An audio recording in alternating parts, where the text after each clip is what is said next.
Hello, everyone. So, this is a discussion of the third chapter of The Ignorant Schoolmaster. Quite a bit of stuff in this chapter. I think it clarifies a lot of the points that were raised in some of the earlier questions and some of the earlier chapters and things that you guys uh, have been dis-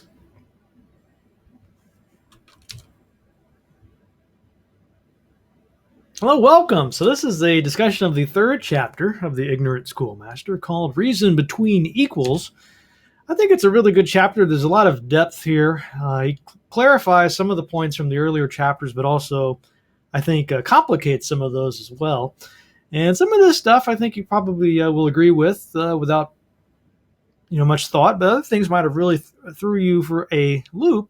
And I don't necessarily agree with everything here. So I want to see if we can dig a little deeper here and see if we can think about some of Rancière and Jacques Attou's assumptions and where that gets us. Okay, so this first part here opens up with kind of a discussion of the quality of intelligence. He acknowledges that this is just an opinion, right? So that's kind of interesting. You could think that we might have things like IQ tests, uh, different kinds of tests for intelligence, all this sort of thing. He jokes a little bit, at least I think it's kind of a joke, about the phrenologists. If you know who those are, these were these quote unquote a science. It's kind of been debunked now, but the idea was you could sort of feel these protuberances on the skull and determine from that aspects of personality or cognitive abilities and all this kind of stuff. So he kind of brings that up as a way to say, you know what, maybe the things that we have out now, these IQ tests or whatever, maybe we think they're evolved a long ways, or maybe we think those are very scientific, but the phrenologists also thought that was pretty scientific back in the day. So there's kind of a little ribbing, I guess, about that. But he also says that, what is intelligence? Is it something material? Is it a thing? Is it kind of a physical structure? Is it genetics or whatever? Or is it something immaterial? I mean, if you say that it's immaterial, then it doesn't make sense to say you could measure that. I mean, how could you measure something that doesn't actually have any substance to it?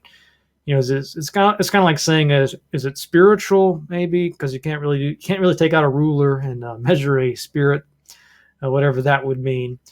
So he's kind of playing around with some different metaphors people have for intelligence, I suppose. And then he adds another argument that if there really were people out there that had these superior intelligences, these superior minds, then why wouldn't they just take over everything? Why would we even have governments and laws and all this sort of thing if there are these sort of super intelligent people? Wouldn't they just dominate? Seems a fair enough argument to me. I think you could probably think of some counter arguments, though.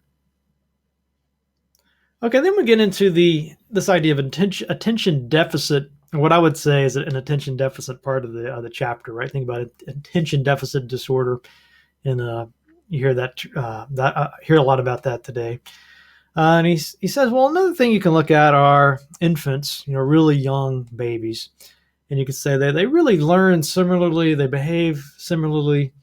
It's pretty well known, pretty well documented that kids those infants, they really absorb a lot of knowledge. I mean, the brains have been compared to sponges. They're just absorbing all of this stimuli all around them, and they're learning at an incredible pace, right? I mean, yeah, they can learn language, the mother tongue. I think this was brought up last time.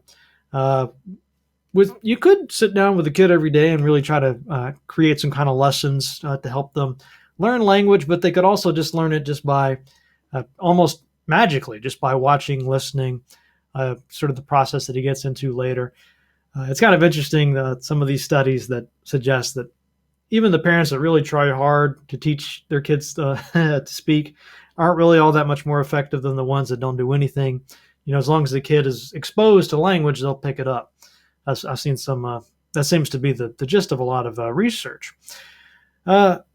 So he says, okay, well, let's just say let's just, for the sake of the argument, say that this is true, that all these toddlers or infants, I guess, are absorbing language like sponges, really learning quickly. But then later on, as they get older, you can definitely see some differences, right? The learning seems to slow down.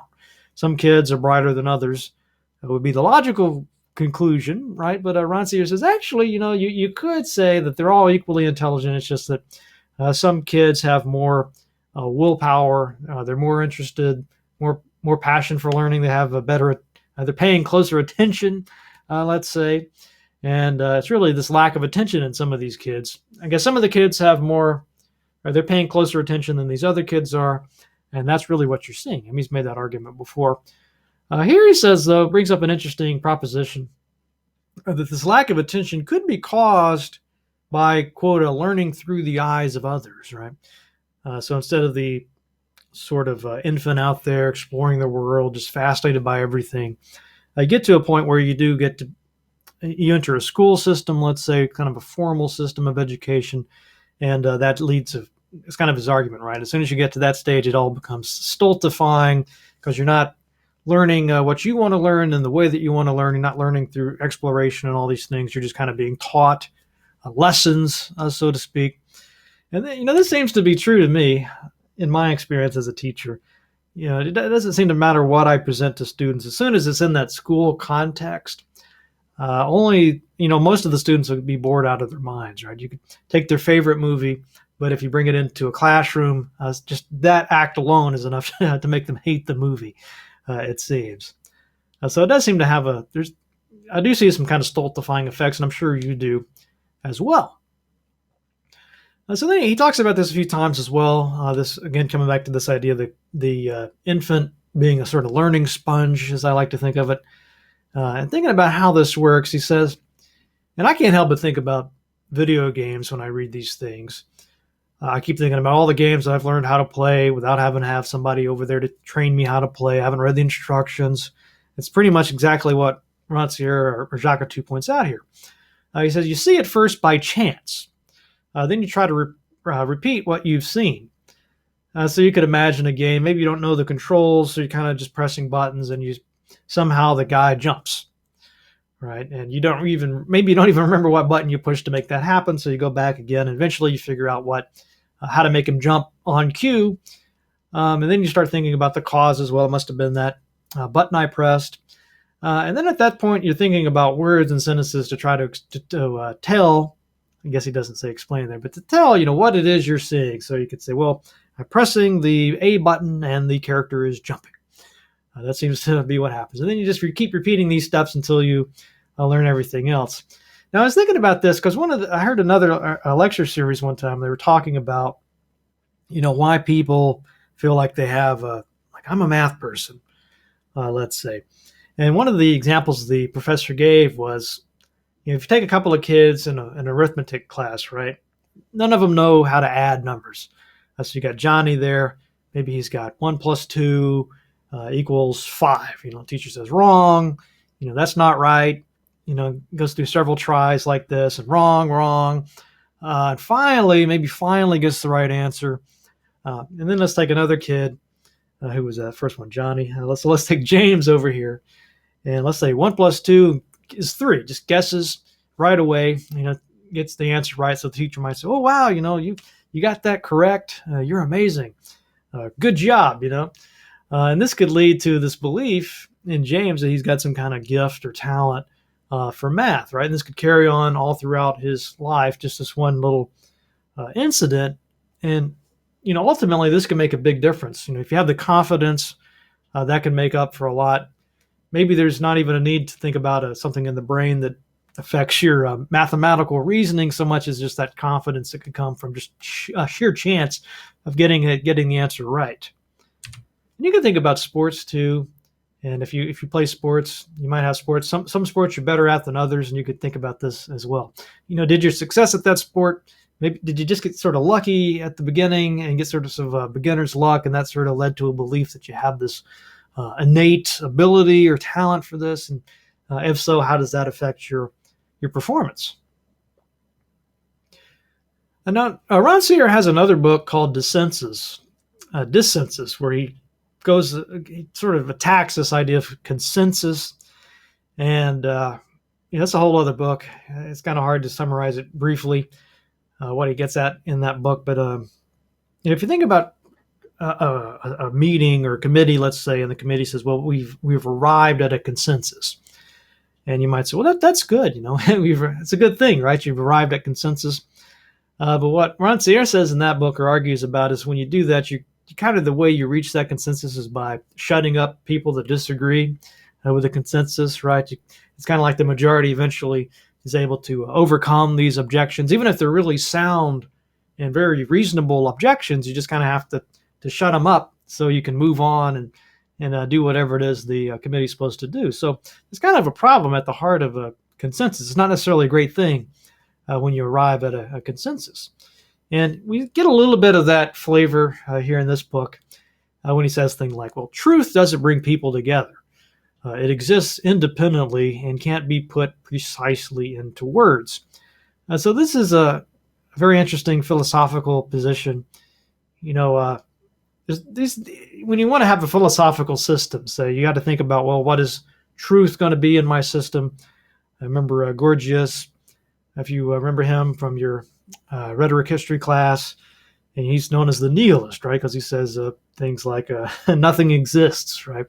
And even if something existed, you couldn't know anything about it. And even if you knew something about it, you couldn't actually communicate anything about it. So that's sort of ultimate nihilism.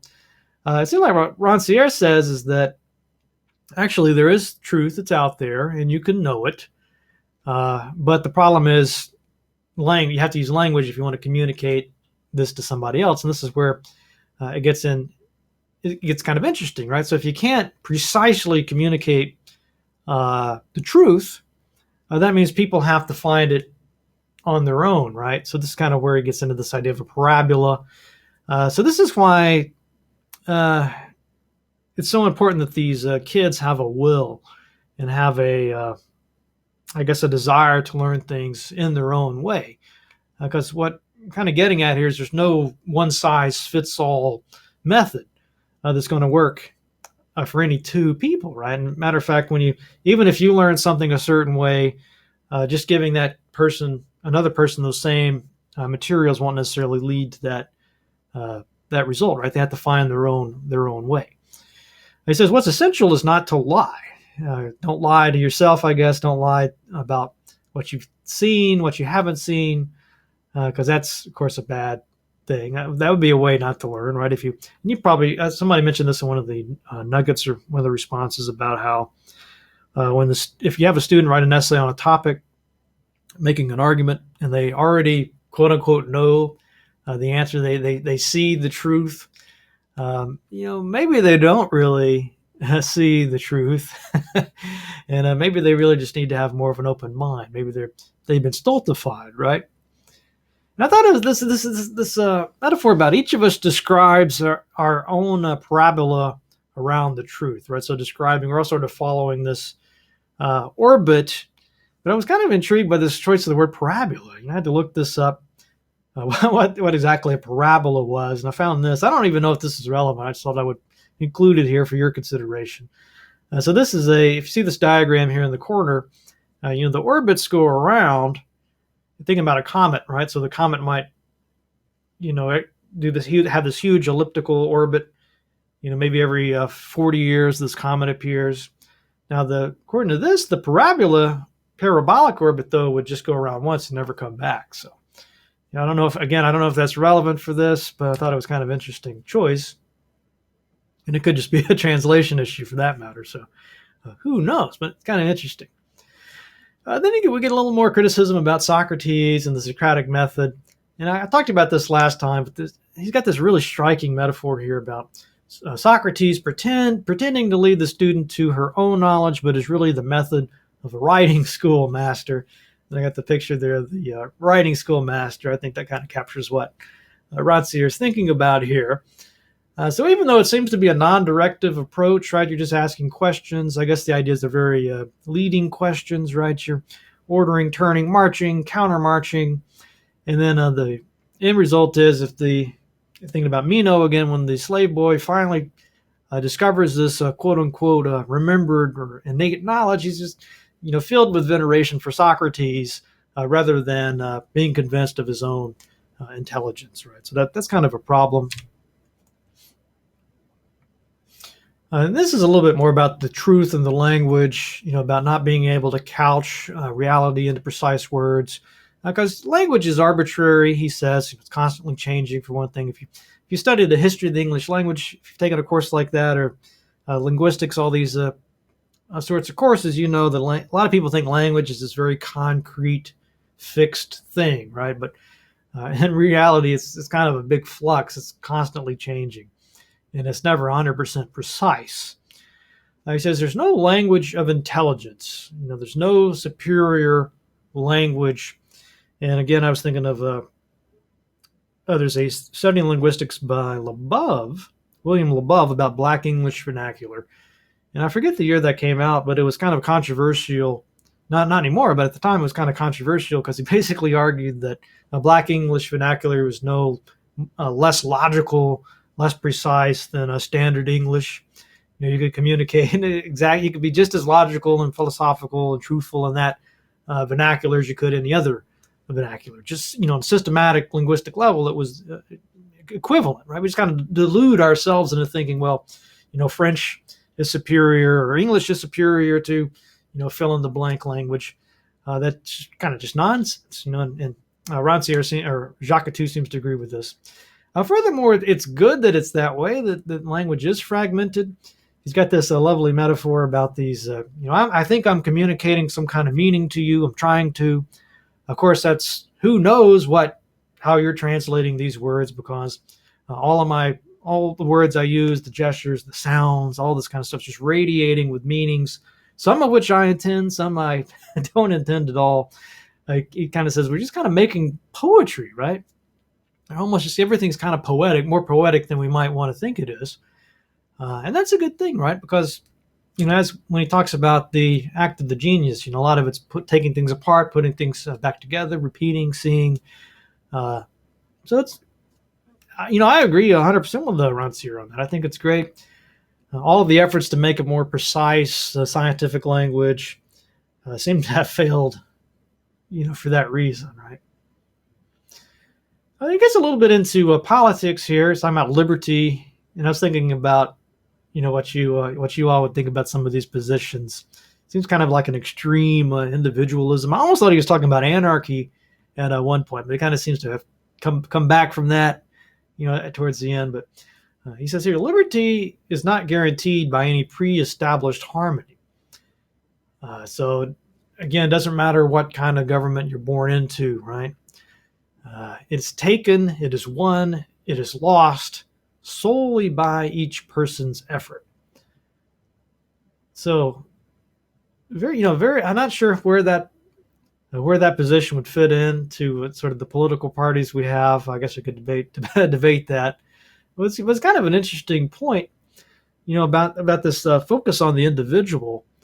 And I guess it comes back to his belief that everyone's equally intelligent, right? We all have the capacity, the same level of thinking ability. It's just some of us tend to be lazy, right? And just let somebody else, tell us what to do or what to believe. I'll turn it over to you and let you discuss that. And then he talks a little bit about the Phaedrus, one of my favorite Platonic dialogues. And again, this is, at the end of that one is where we get this Thuth myth, and it talks about the invention of writing. And the inventor of writing thinks it's a wonderful thing, but the god says the god in this myth says, it's actually a terrible thing. You haven't created so much of a way of learning as a way of remembering, right? Or a way of, if you don't know the material, I think he said writing is more about reminding than it is about teaching, something along those lines. And there's all kinds of problems with it, like the text doesn't have the author standing there to explain things to you, and all this sort of thing. So Rancière is going to try to turn this on its head, this idea. He says, all words, written or spoken, are a translation that only has meaning in the counter-translation, in the invention of the possible causes of the sound heard or of the written trace. So for Rancière, I guess that's one of the points he would make is, look, however you would criticize writing, you could make those same criticisms about speaking as well. There's always, it's not like the spoken word just goes directly into your brain, right? You still have to think about what the word is, what does it mean, how does it relate to this situation, and so on. What do I think this Barton guy is trying to say? and all these things. It's a very active process, both speaking and writing. It says the will to figure out that applies itself to all indices, all text, speeches, whatever, in order to know what one reasonable animal has to say to what it considers the soul of another reasonable animal. So I guess that's good news for writers, right? A few of us would want to take Socrates aside in that dialogue and sort of trash writing. I got a more sophisticated take on it, but I'll spare you that. Okay, so then he's got this lovely image of the Jacques in action. He's giving this kid a drawing to copy, right? So here's a drawing of a giraffe. See if you can copy this. And you tell the kid, really look at that, drawing. What do you see? And we talked about this last time, right? The kid might say, well, look, it's a drawing, or it's a giraffe. But then through this act of talking about it, trying to copy it, maybe they start to see, well, this line here is a little thicker than this over here, and this sort of action over here must be a shadow, right? And let's look and see how they made this shadow. So you're kind of delving more deeply into it, but it's kind of about doing something, right? You got this drawing here, you're trying to copy it. As you're going through this process, you're thinking about it, you're trying to see things in it. He says, what you're trying to do here is see the drawing as a language, right? I try to think about this artist is a person just like you. The artist is trying to communicate something to you through this medium of a drawing, right? So you're a reasonable person. The artist is a reasonable person or animal, as he says. So let's think about this language and how we might translate this. It says this can lead to emancipation.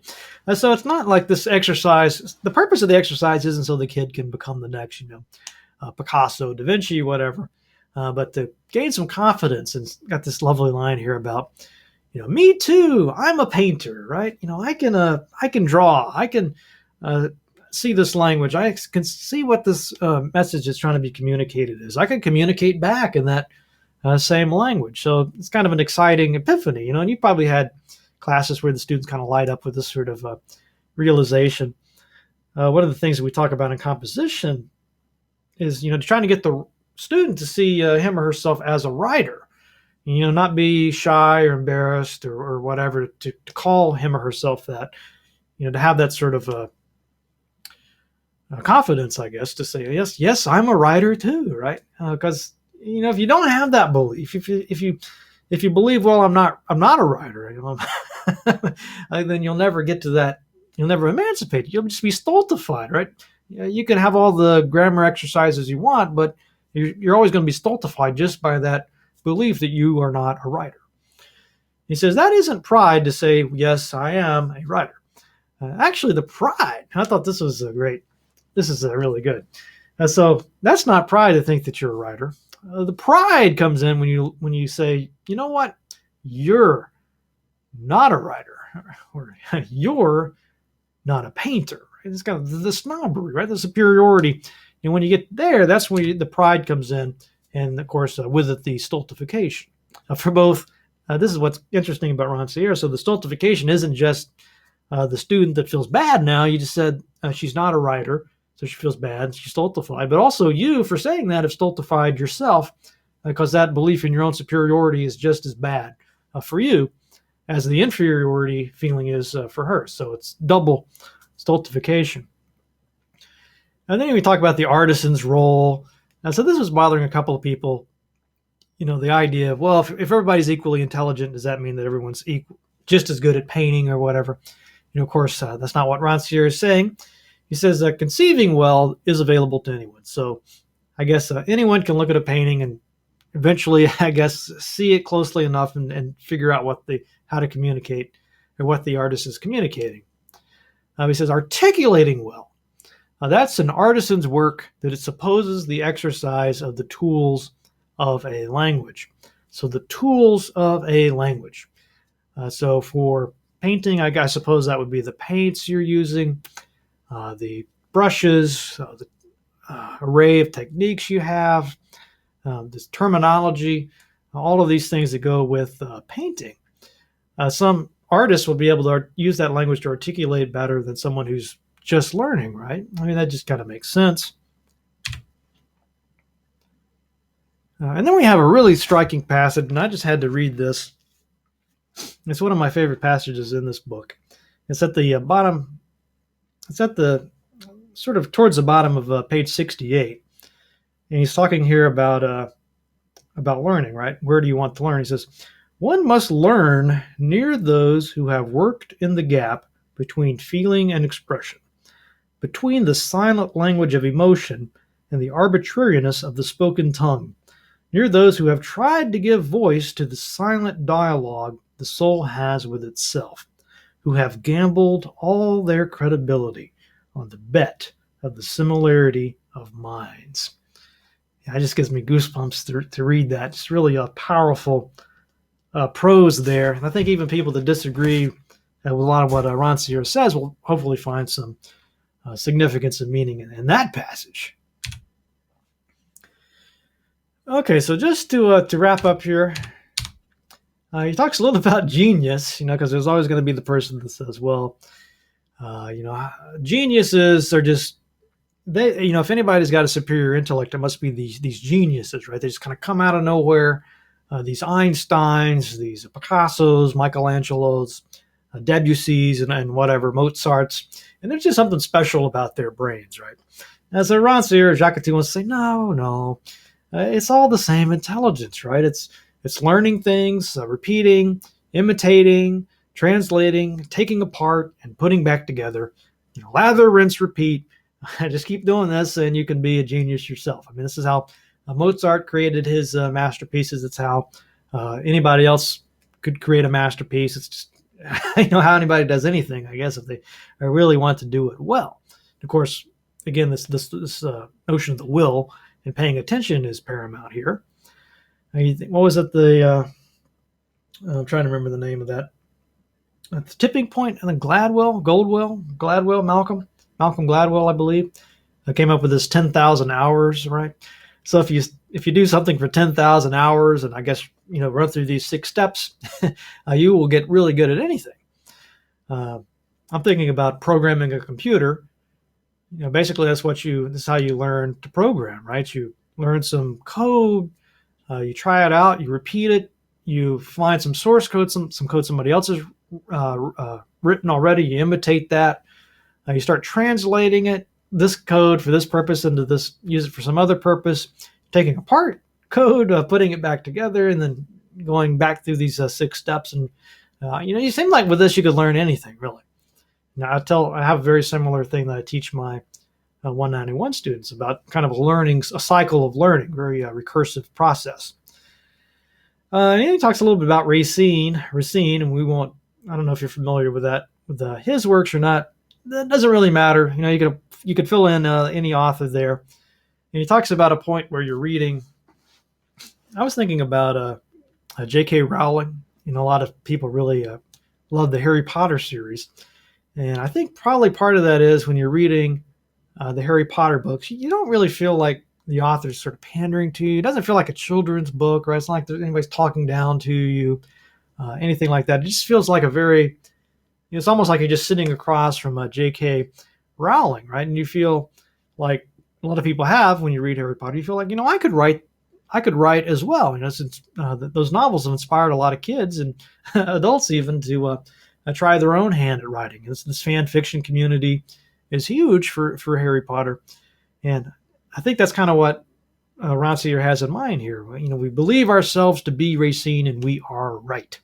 So if you love the Harry Potter and you want Harry Potter books, you want to write some fan fiction, you feel like you're J.K. Rowling, and you're right. Yeah, that you're just as intelligent as she is. You have that same intellectual capacity as she has. It's not like she's some kind of otherworldly being and you're just a lowly human. You're actually just 2 reasonable animals trying to communicate to each other.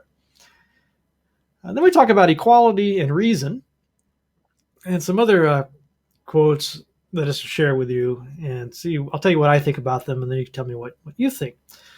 So reason begins when discourses organized with the goal of being right cease. Now, he'll get more into this in the next chapter. He's kind of got these attacks that he makes on what he considers to be rhetoric. But I think we can all agree with that, was sort of the gist behind that point, right? And again, we think about the students who have, they just know they're right about this issue, and they're just focused on that. And then you say, well, why don't you consider a counter argument? Well, there are no counter arguments. You can't take that counter argument serious. I'm not even going to even consider that. That's not really reasoning, right? That's just sort of ranting and raving. You got to quit thinking about the importance of. You got to quit worrying about being right and trying to convince somebody that you're right, and start, listening to this other side, right? Now, we find the right sentences to make ourselves understood by others. So we find the right sentences to make ourselves understood by others. You could really talk about that idea all day, right? Right sentences, making ourselves understood. So it's not about persuasion here, right? It's about making yourself understood, the sort of truth inside you. And then he ends with this idea, men, now I would say people, not just men, but anyway, people might be equal. He says this might is what makes a society of humans possible. So really interesting thought there. I'm thinking, well, what about these other societies, right? A monarchy, for example, they clearly don't feel like they're equal to the king or whatever. But this might is what makes a society of humans possible. I'm not really quite sure where to go with that thought. So again, I'll turn things over to you and see what you make of it.